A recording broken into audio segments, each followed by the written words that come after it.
Betesda sem ter um propósito. Você não vai ver Jesus chamando Pedro e multiplicando os peixes na rede de Pedro sem ter um propósito.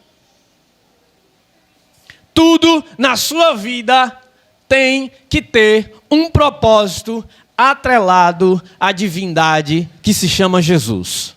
Quer prosperar? Coloque a sua vida aos pés de Jesus. Quer ganhar muito dinheiro? Coloque a sua vida aos pés de Jesus. Que é isso, pastor? Que mentira é essa? É não, irmão.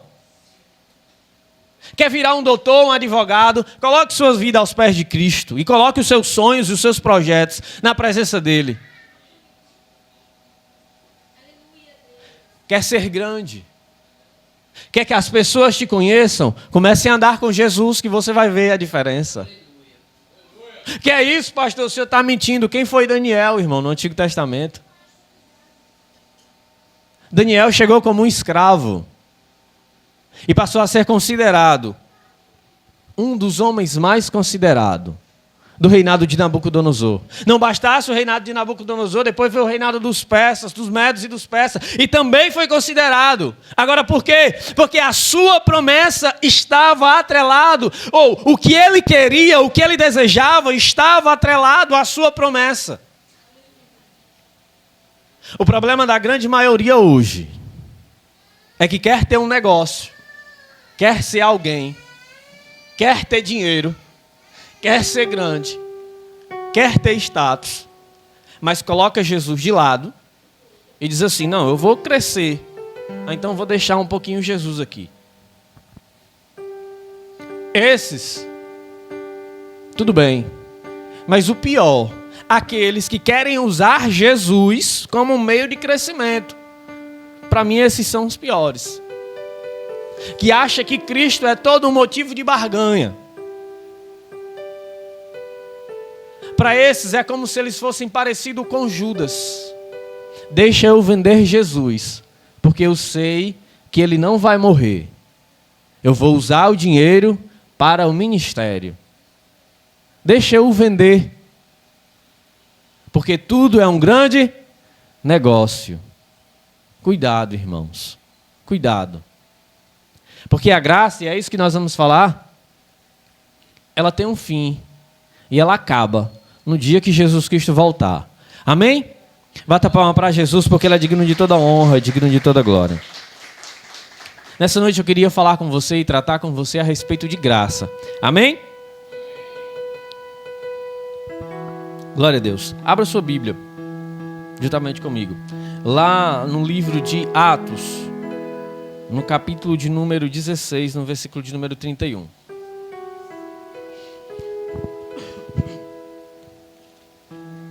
Atos, capítulo de número 16 e versículo de número 31.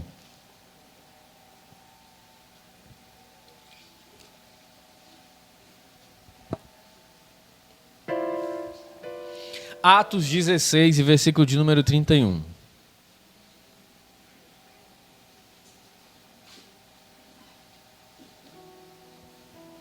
Amém? Todos acharam? Somente um versículo. Atos, capítulo de número 16 e versículo de número 31. Amém?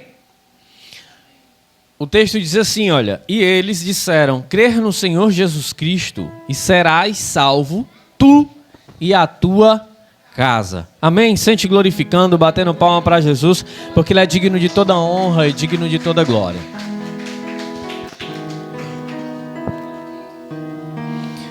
Irmãos, nós temos nas Escrituras uma coisa que a gente chama de dispensação das Escrituras.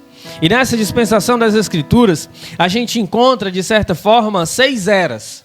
E dentre essas eras, a primeira dessa era é a era da inocência. Amém?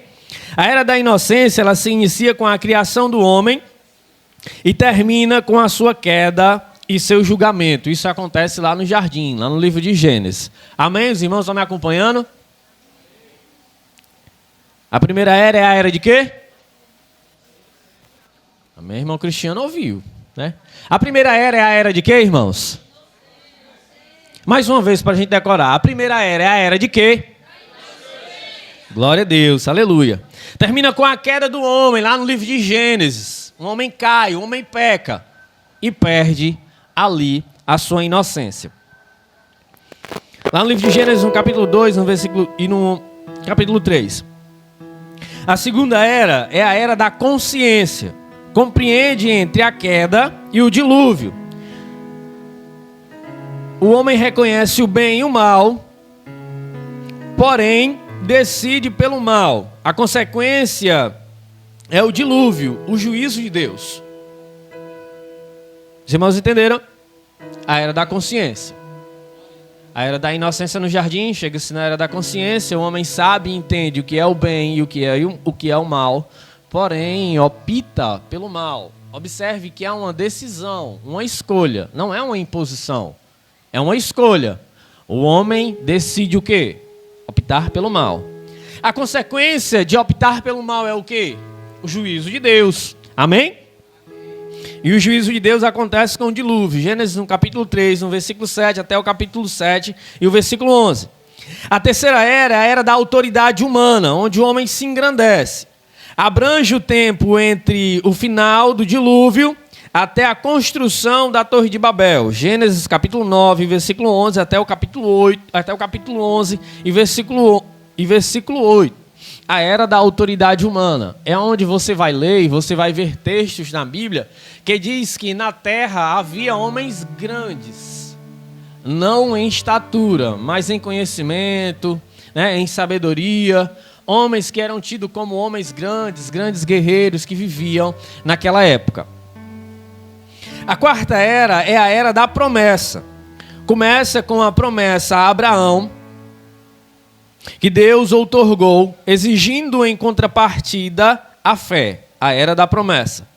Gênesis 12, lá no livro de Gênesis, no capítulo 12. A era da promessa, onde Deus promete a Abraão um filho, e que ele ia ser pai de uma grande nação, e que da nação dele ia sair, né, o salvador da humanidade. Promete que o povo ia ser grande, o povo ia ser próspero. Deus chama Abraão e Deus diz assim: olha, Abraão, eu vou te fazer pai de uma grande nação.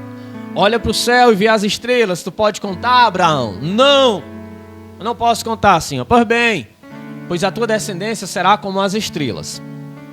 Isso era a era da promessa. Amém? A era da lei tem seu início, a era da lei, quinta era, tem seu início com a entrega dos mandamentos no Monte Sinai, Êxodo 19, Romanos 5 e Gálatas 3, versículo 10. E termina no Gólgota. A era da lei termina onde, irmãos? A era da lei termina no Gólgota. Deus chama Moisés, aí você vai ver livro de Levítico, livro de Deuteronômio, livro de Números, onde Deus entrega os 10 mandamentos para Moisés. Deus entrega toda a lei. E dentro dos 10 mandamentos sai mais 613 editos. Amém? Toda uma estrutura. Deus tira o povo do Egito, transforma um povo que era escravo em um povo culto, e transforma em uma nação, em um país. E pega esse povo e entrega a lei, os 10 mandamentos, os 613 editos, distribui às tribos, dá os seus nomes, a sua herdade, a sua herança, coloca cada um no seu lugar. Mas a era da lei acaba onde? No Gólgota. E chega onde nós vamos falar que é a era da graça. A era da graça é a era contemporânea onde nós vivemos. A era da graça abrange desde a morte de Jesus Cristo até a segunda vinda do Senhor. A condição estabelecida é crer no Senhor Jesus. Amém? A condição estabelecida para você obter a graça é o quê? Crer em quem? Amém, irmãos. Os irmãos estão entendendo. Glória a Deus. Você sabe o que é que salva o homem? O que é que convence o homem do pecado? É o Espírito Santo. E o que confronta o homem é a palavra de Deus revelada. O que mostra o homem o seu pecado é a palavra. A referência para você olhar para a sua vida e entender que você é um pecador e que precisa de Cristo, é a palavra. É a palavra que mostra que você precisa de Cristo. Qualquer revelação ou qualquer coisa fora da palavra é anátema. Não conduz ninguém a Cristo. Você sabe por que a igreja ela não está diminuindo. Mas você sabe por que dentro da igreja está acontecendo coisas. Está acontecendo coisas que às vezes a gente tem que chegar, né, para os irmãos e dizer assim: não, irmão, não é assim não.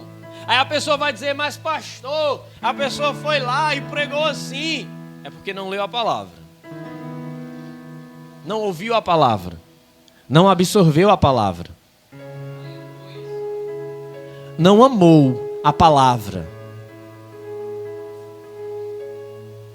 porque acha que não, eu não preciso ler tanto, eu não preciso buscar tanto, eu não preciso ouvir pregações, eu não preciso pegar o meu celular e ouvir estudos, eu não preciso me aprofundar na palavra, eu não preciso buscar, ou eu não preciso entender o que a Bíblia fala. Aí, de uma hora para outra, se engoda como uma mosca cai em uma teia de aranha.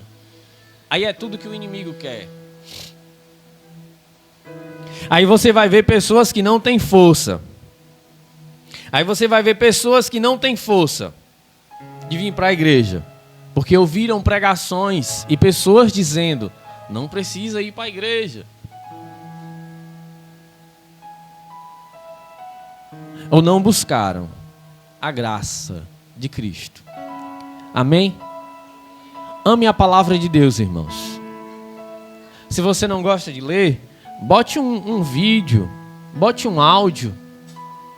Bote um áudio do Cid Moreira, que tem uma voz bonita, né? Para você ouvir a palavra de Deus.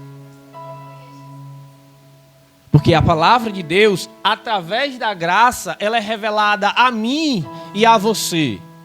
Hoje você tem um entendimento que as pessoas antigamente não tinham. Por quê? Porque a palavra é revelada a mim e a você. Amém? Hoje você tem um entendimento e tem um acesso, porque o véu do templo se rasgou. Você pode entrar e falar com Deus através do Espírito Santo e dizer assim: Senhor, por favor, me revele a tua santa e poderosa palavra. Tem uma frase que diz assim, olha: a graça é o auxílio divino e a força que recebemos por meio da expiação de Jesus Cristo. A graça é o que você recebeu por meio da morte de Jesus. Amém? Repita comigo: a graça é o que eu recebi por meio da morte de Cristo. Se não houvesse Cristo, não haveria graça. Se não houvesse Jesus, não haveria período da graça. O período da graça, como foi falado, compreende desde a morte de Cristo até o dia da sua vinda, como foi mencionado aqui hoje no culto. Ou seja, qualquer outra doutrina que não prega a Cristo como centro é anátema. Qualquer pregação que não tem Cristo como pilar fundamental não é pregação. Para que serve? Qualquer exposição textual que não contém Cristo como centro para uma multidão não é pregação, é um ensino, é um estudo sobre qualquer coisa, mas não é pregação. Qualquer revelação que não contém Cristo como centro principal, através do meio que é a pessoa para expor o que está sendo revelado, não é revelação divina nem do céu. É o quê? Se não revela a palavra e se não revela Cristo.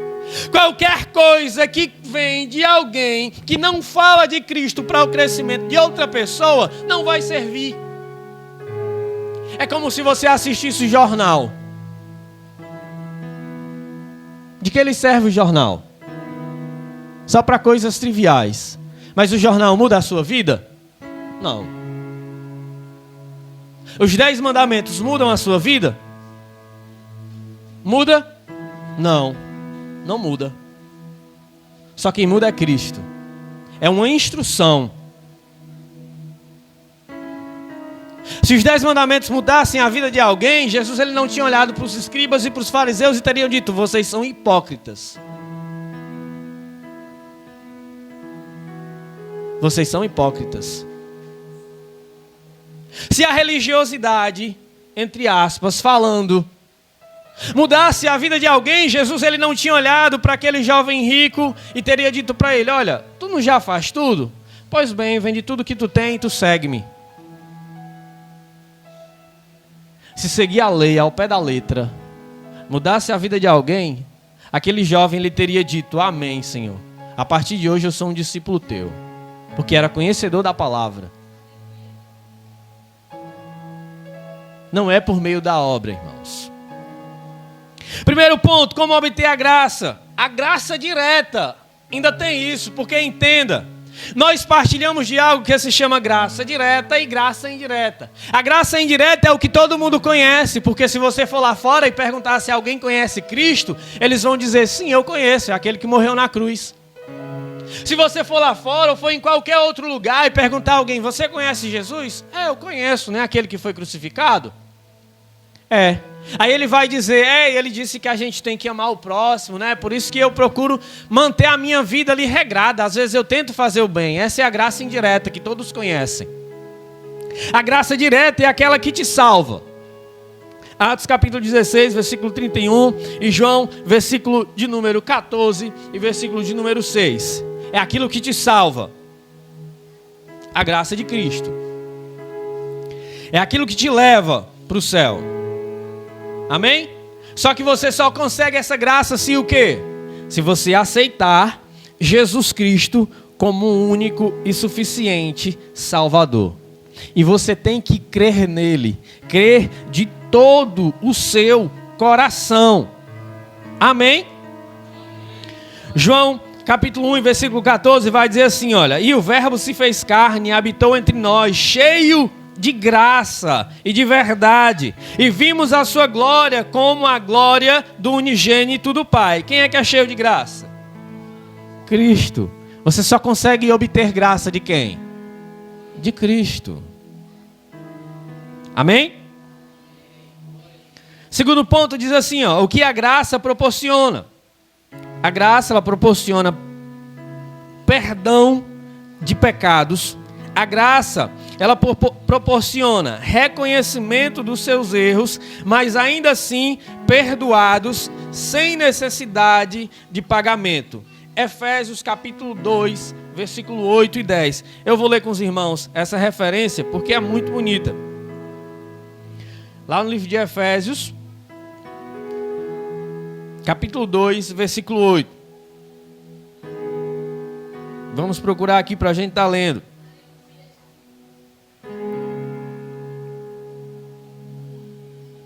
Aleluia.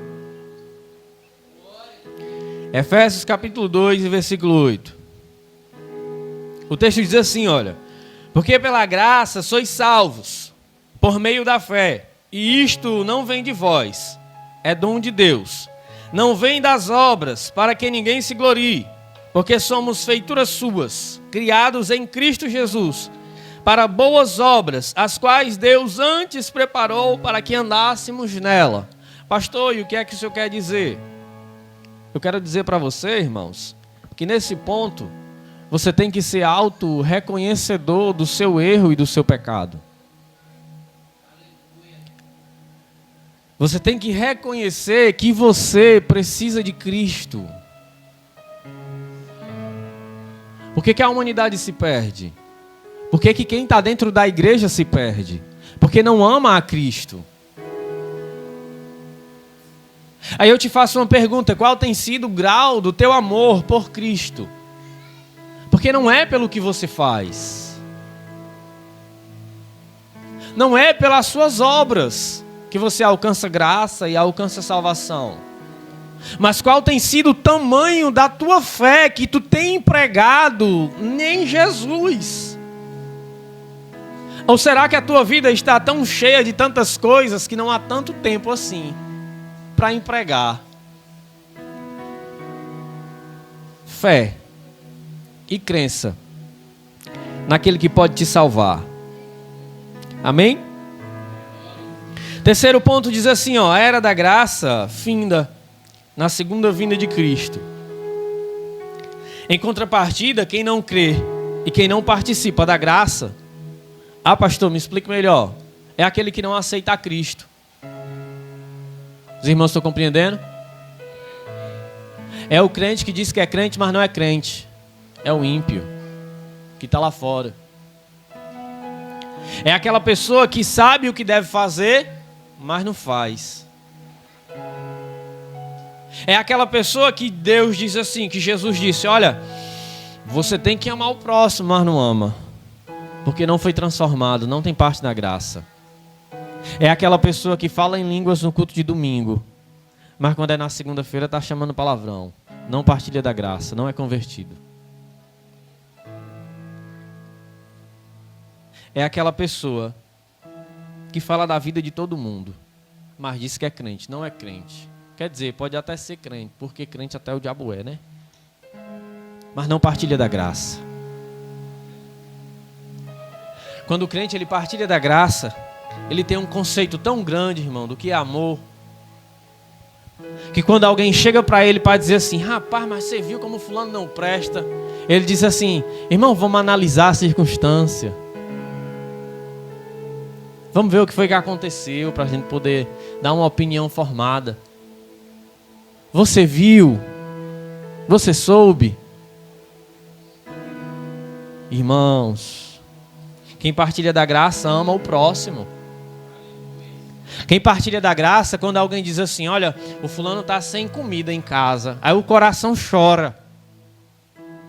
O coração aperta logo, aí você começa logo a se movimentar. Deixa eu ver o que é que eu posso fazer por essa pessoa. Quem partilha da graça, quando ouve a frase dizendo assim, olha, Jesus está voltando, o coração se enche de temor, tremor e alegria ao mesmo tempo. Porque primeiro você lembra que você vai para o céu, que o céu é maravilhoso, que o céu é algo surreal, mas aí depois o seu coração se entristece, porque você diz assim, nossa, tem tanta gente que precisa aceitar Jesus ainda. Porque você tem amor pelas vidas, porque você partilha da graça. E a graça de Cristo, ela te inunda de uma tal forma que quando você olha para dentro de si, você diz assim, Senhor, eu não era nem merecedor, mas o Senhor decidiu morrer por mim, o Senhor decidiu sofrer por mim, o Senhor decidiu por si próprio entregar a vida por amor a alguém que não queria nada e que não prestava para absolutamente nada. A graça é isso. Eu acho feio quando alguém chega e diz que é crente muitas das vezes e diz assim, olha, mas o fulano matou, o fulano roubou e agora está na igreja e diz que é crente, mas é a graça. O fulano tinha a vida toda errada e agora está lá na igreja pregando, mas é a graça. Se Jesus não muda alguém que adulterava, que pecava, que roubava, quem é Jesus? Porque o Cristo que pregava a graça, que era cheio de graça, que veio para falar a respeito da graça, ele saía da Alta Jerusalém, descia e ia conversar lá embaixo, com os mancos, com os sujos, com as pessoas que estavam fora da alta sociedade, se abraçava com leprosos. Por que você acha que aquela mulher que tinha um fluxo de sangue, ela se esgueirou por baixo da multidão, e Jesus fez questão de dizer assim, olha, quem foi que me tocou? Irmãos, nós temos que aprender com Jesus a não ser julgadores. Entenda uma coisa, não ser julgador não é o fato de que você vai aceitar qualquer coisa. Não ser julgador é quando você olha para a circunstância e vê o porquê que está acontecendo. Jesus, ele faz questão de parar a multidão. Que texto lindo. Parar a multidão, dizer quem foi que me tocou. Quem foi que me tocou? Eu quero saber. Para aquela mulher foi algo difícil, porque não era o lugar para ela estar. Talvez você não tenha analisado o texto, mas aquela mulher, ela era impura e ela tocou em alguém puro, que era Cristo. Para você ter uma ideia, Jesus, santo, Filho de Deus, divindade na terra, veio do céu, sabia o passado, o presente e o futuro, imaculado, pecado algum não tinha. Ele teve que ouvir os sacerdotes, ele teve que ouvir aquelas pessoas, os fariseus, os saduceus, olharem para ele e dizer assim: e agora, ela tocou em tu? Está impuro, não? Ela tocou em mais quem está aí no teu meio? Porque se ela tiver tocado, tu vai ter que se lavar e passar um dia fora. Irmão, nós temos que primeiro reconhecer quem nós somos e o que nós estamos fazendo, para a gente poder ver o milagre começar a acontecer na nossa vida.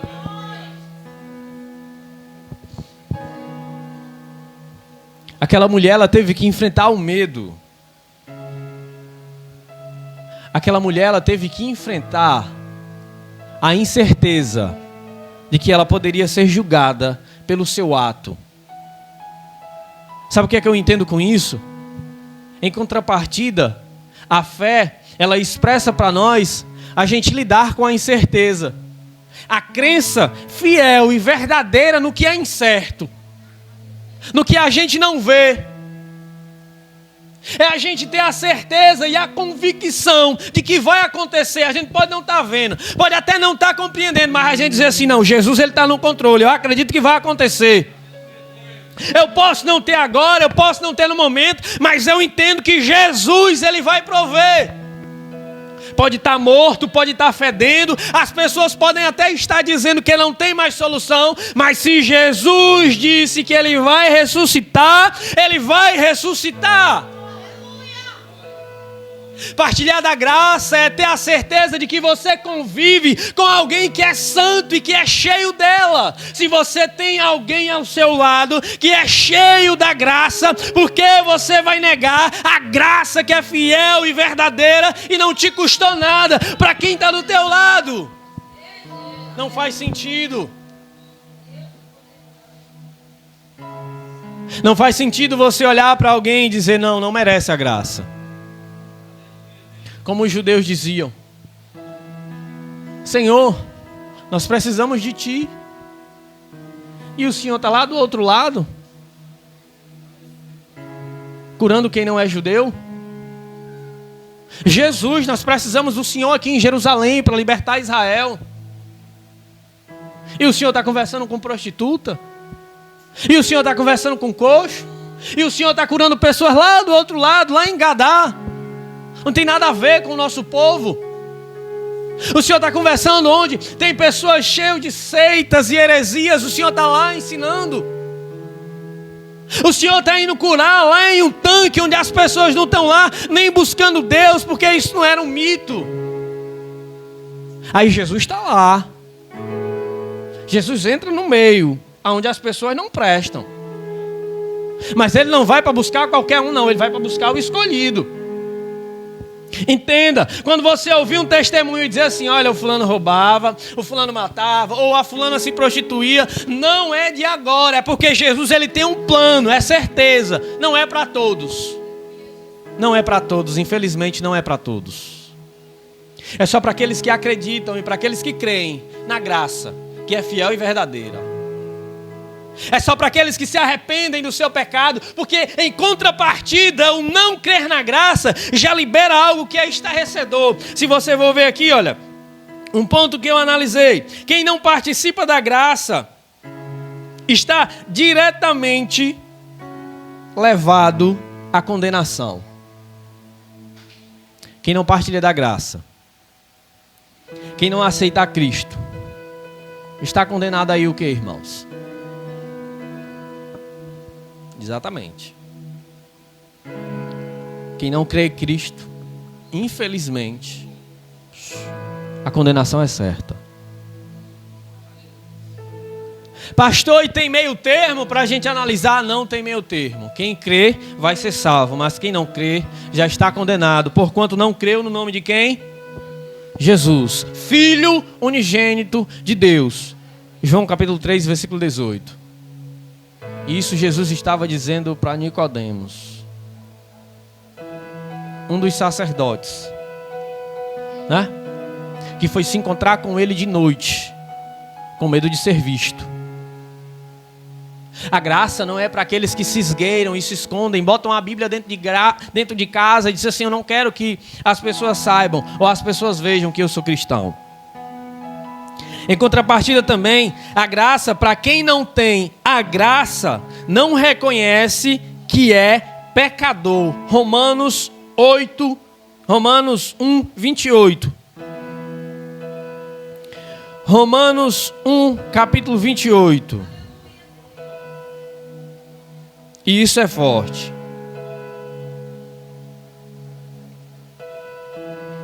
O texto vai dizer assim, ó: e assim como eles rejeitaram o conhecimento de Deus, Deus por sua vez os entregou a um sentimento depravado, para fazerem coisas que não convém, estando cheios de toda a injustiça, malícia, cobiça, maldade, cheios de inveja, homicídio, contenda, dolo e malignidade.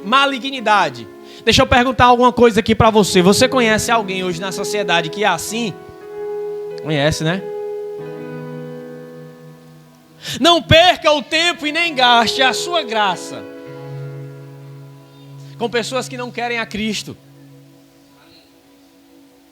Sábado eu estava dando um exemplo aqui para o irmão Marcondes. Irmão Marcondes, se você tivesse um pote cheio de ouro e diamante do seu lado, e você escolhesse alguém para dar, você ia chegar e dizer assim: irmão, pega esse diamante. E se a pessoa dissesse assim: não, eu não quero, você ia ficar assim: aceite esse diamante. Rapaz, aceite esse diamante, ele vai servir para você, vai mudar a sua vida. Esse diamante aqui você vai conseguir comprar uma casa, um carro, você vai mudar de vida, você vai sair da pobreza. Quando se fala de dinheiro é fácil a gente analisar. Sabe por que você não ia fazer isso? Porque no seu rol de prioridades, que não é pequeno, você ia analisar e você ia dizer: opa, ele não quer, tem o meu amigo ali que eu sei que ele está precisando, eu vou levar para ele. Sabe uma coisa que eu entendo lendo a Escritura é que o meu Cristo, o seu Cristo, ele não perde tempo com quem rejeita a sua palavra. Eu vejo Jesus em um dos seus discípulos dizendo assim, para os seus discípulos dizendo assim: olha, saiam de 2 em 2, não para fora de Israel, fiquem por aqui, aos arredores. Vá, não levem nada, não levem comida, não levem sacola, não levem uma muda de roupa. Os discípulos vão olhar para ele e vão dizer assim: Senhor, mas até os grandes filósofos, eles levam 2 mudas de roupa, mas vocês são diferentes deles, não levem nada, vocês vão ser servidos aonde vocês chegarem. Aí eles vão dizer assim: olha, mas se nós não formos recebidos em algumas casas. Jesus, ele expulsava demônio. Jesus, ele curava cego. Jesus, ele curava coxo. Jesus, ele ressuscitava morto. Jesus, ele multiplicava pão. Jesus, ele dava água. Jesus, ele multiplicava vinho. Era Jesus. Ainda assim, tinha casas que não o recebiam. Mas sabe o que é que Jesus vai dizer para ele? Ele vai dizer assim: olha, na casa que não receberem vocês, batam a poeira dos pés e vá-se embora. Você sabe o que é que quer dizer? Lugar que você é mal recebido, fique lá mesmo. Não perca seu tempo nem levando a poeira que está ali, porque para você não vai servir de nada. Faça com que aquela pessoa entenda que você não vai voltar mais lá, porque não tem mais solução. Porque algumas pessoas Deus ele entrega ao seu próprio entendimento. É o ímpio, é o insensato, é o tolo, é o depravado, é o imoral, é o homicida. É aquele homem que ele é tão envolvido com as coisas sexuais que ele começa a cometer atrocidades. Por quê? Porque a sua mente já está cauterizada com o que é errado, com o profano. A esses Jesus, a esses Deus ele entrega a sua própria consciência. Porque para esses a condenação já é certa. Infelizmente. Porque não partilham e não têm conhecimento da graça salvadora de Cristo. Não tem como ser alcançado, infelizmente. Irmão, de antemão eu já dou um conselho. Jesus, ele é muito precioso. No dia que você chegar para pregar para alguém, se esse alguém escarnecer, se esse alguém não quiser, só diga amém. Amém, meu irmão. Deus abençoe sua vida. Mas não gaste tempo. Para quem não quer a graça de Cristo. Mas deixa eu dizer uma coisa para você. Um dia, essa pessoa, não se preocupe não, que um dia essa pessoa que escarneceu, essa pessoa que negou, essa pessoa que não acreditou, ela vai crer e vai ser tarde. Em contrapartida também a graça, para quem não tem a graça de Cristo, vive em busca de coisas vãs e nunca se permite ser alimentado e acolhido por Cristo. Mateus capítulo 11, versículo 28 e versículo 30. Vinde a mim todos os que estão e sobre que eu vos... Por quê?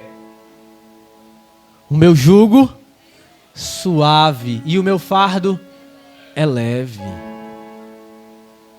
Vocês entenderam? Você não entendeu não. Porque tem gente que tem tudo e não quer Cristo, mas tem tudo. Tem dinheiro, tem casa, tem roupa, tem mulheres à vontade, tem carros à vontade, está abastecido de tudo. Esses são tolos. Para esse Cristo ele vai dizer assim, ora, se Jesus voltar hoje, se Deus pedir a tua alma hoje, o que é que tu tem para oferecer para ele? O tolo acha que tendo tudo, fazendo celeiros, enchendo de bens e materiais. Se Deus pedir a sua alma, perdeu tudo, de que vale o dinheiro que tem? Mas pior do que esse tipo de tolo, sabe qual é?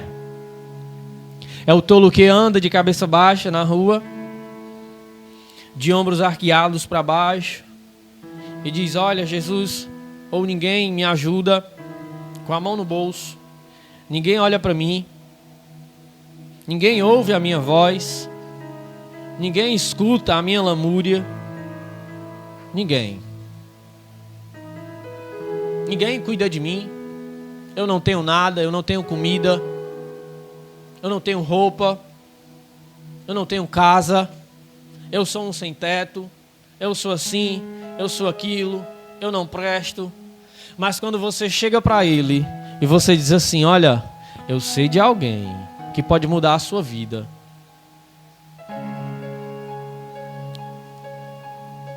Eu sei de alguém que pode mudar a sua história. Aí essa pessoa, ela está tão cheia de ninguém,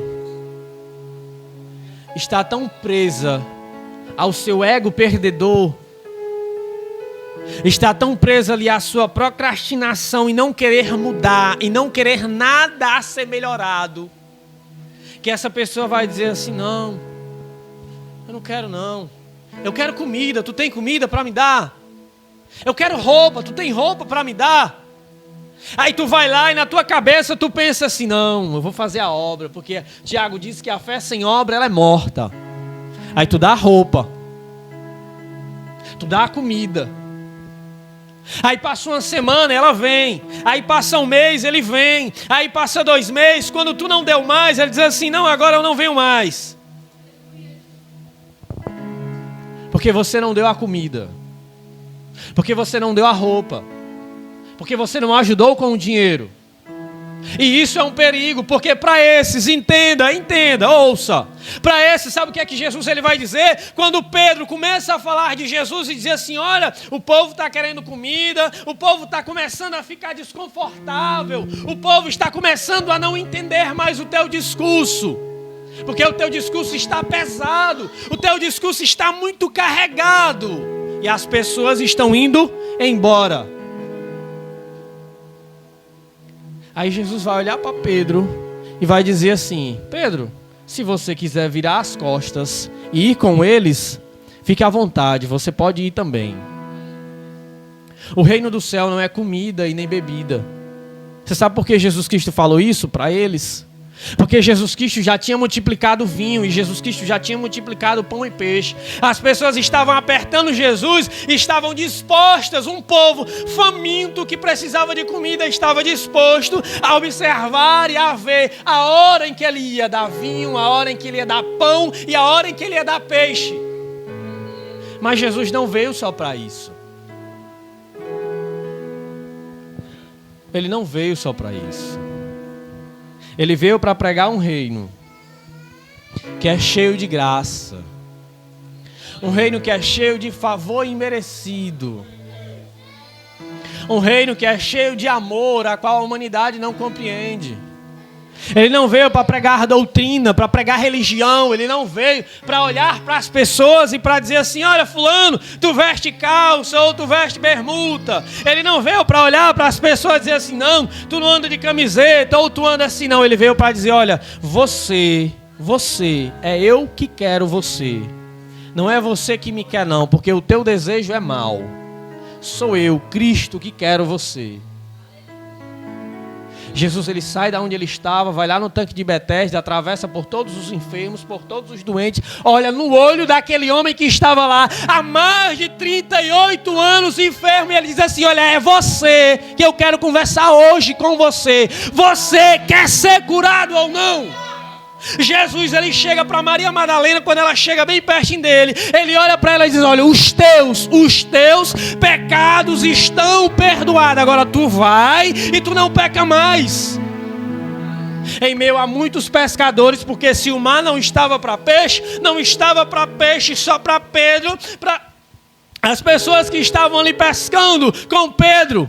Ele chama Pedro e ele diz assim: olha, você, Pedro, vai lá e pesca, joga a rede para o outro lado, que agora tu vai obter grandes peixes. Irmão, era uma praia que tinha muita gente que pescava, não era só Pedro. Agora eu e você demoramos para entender, desculpe. Mas eu e você demoramos para entender que Deus, que Cristo e que o Espírito Santo, Ele quer algo individual. Para a gente agir e operar por meio do Espírito Santo, através da graça, no coletivo. Mas e aí, tu está disposto? Tu está disposto a olhar para dentro de si e reconhecer que só Jesus Cristo é que pode mudar a tua vida? Tu está disposto a fazer que nem Pedro, deixar a sogra em casa, doente, enferma, a mulher, e seguir a Jesus? Tu está disposto a fazer que nem os filhos de Zebedeu, sair de casa, deixar o comércio do pai e dizer assim: Senhor, eu vou te seguir, eu vou te seguir.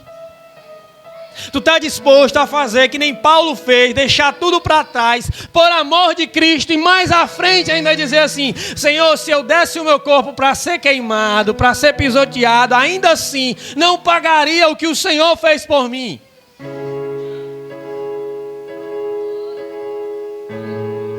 A graça é maravilhosa.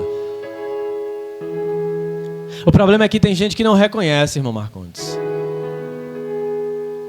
O problema é que tem gente que, em vez de pregar a graça, prega uma rodeio medonho, mas não fala de Jesus. O problema é que tem gente que, quando chega para aconselhar alguém, fala de tudo, diz de onde tu não, tu tem que investir assim, tu tem que fazer assim, tu tem que andar assim, tu tem que ir para a igreja fulano de tal, mas não olha na cara e diz assim: tu tem que se converter. Tu tem que atrelar os teus projetos e os teus propósitos a Cristo, porque se tu não atrelar, tu não vai prosseguir não. Tu não é crente? Vivemos em uma geração onde as pessoas que vêm para pregar dizem: olha, você pode fazer o que você quiser. Você pode ter o negócio que você quiser. Você não precisa ir para a igreja, não. Conversa essa, rapaz. Deixa eu dizer para você, é mentira do diabo. É mentira de Satanás. Eu quero liberar uma palavra profética para você. Eu quero que você cresça. Eu conheço cada um que está aqui. As pessoas que eu conheço menos que estão aqui é a irmã Nedina e o irmão Eliabe. O restante que está aqui eu conheço. Quem foi que disse que eu não quero que você prospere? Jamais. Eu quero que você chegue aqui no mês que vem e diga assim: pastor, eu comprei um carro. Guarde a palavra que eu estou pregando, porque eu não sou de pregar dessa forma e falar assim. Eu quero que você cresça, eu quero que você prospere.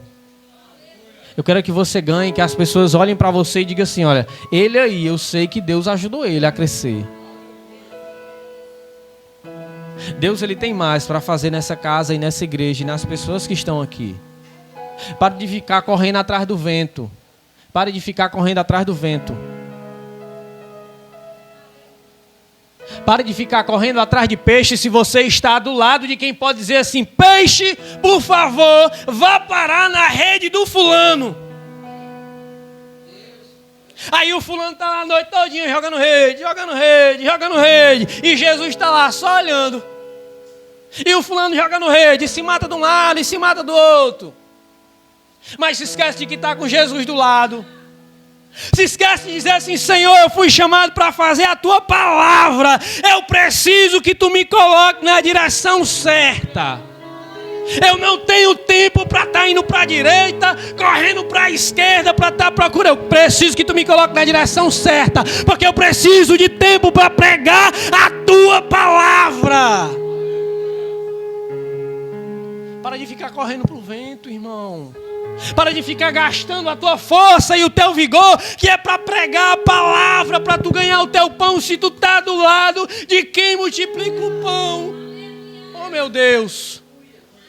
Tu não entendeu a grandeza da palavra ainda não? Do haja, do prover, do Deus dizer assim: olha, faça-se e acontece. Tu acha que Deus ele vai operar na tua vida no dia que tu se formar médico, mas tu é pedreiro, como é que tu vai agir dessa forma? Deus ele vai operar naquilo que tu sabe e naquilo que tu tem. Mas é necessário fé, irmão Cristiano. É necessário tu entender a grandeza da graça e do poder de Deus no haja, na palavra. É necessário tu mergulhar na palavra e tu ir lá para aquela mulher, para aquela viúva que não tinha nada, fora de Jerusalém, quando o profeta está passando e o profeta diz assim: ei, tu tem alguma coisa para comer? Ela diz: eu só tenho um pouquinho de farinha, um pouquinho de azeite, eu vou comer e vou esperar a morte. Aí o profeta diz: eita, é hoje. Deixa eu ver se ela tem fé. Vai lá, prepara um pão e traz para mim comer. Tu ainda não entendeu a grandeza da multiplicação de Deus não, né? Você já ouviu falar de pessoas que chegam na igreja e dizem assim: pastor, eu trouxe isso aqui para a igreja. Aí deixa e volta. E sai. Aí tem gente que diz: não, é doido, tá dando tudo para a igreja. Não, é não. Não. Não é. Não é não.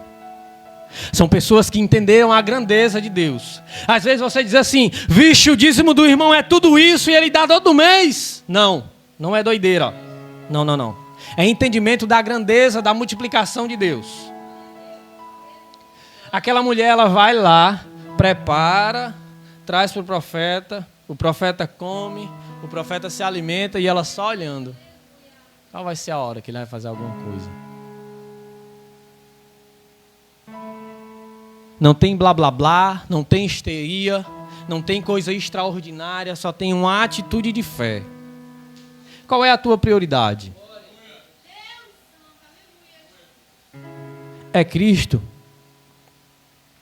Porque se for Cristo a tua prioridade, meu irmão, nem vai faltar pão, nem vai faltar água, nem vai faltar azeite, nem vai faltar dinheiro, nem vai faltar aquele açaí no final de semana, nem vai faltar o dinheiro da pizza, nem vai faltar o dinheiro da comida dos meninos, nem tão pouco tu vai andar nu, nem tão pouco tu vai andar fragelado, porque quem vai prover é Jesus. Quando o profeta diz assim, olha, o que é que tu tem? Tem isso, agora tu vai lá, pega o teu azeite, deita ele lá no quarto, porque de lá o azeite vai jorrar, tu vai passar de vasilha em vasilha, tu vai na casa do vizinho, tu pede mais vasilhas, porque o azeite vai ser de forma extraordinária.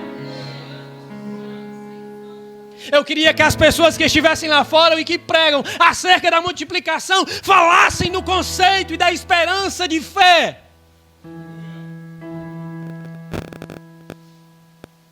Desculpe, irmão,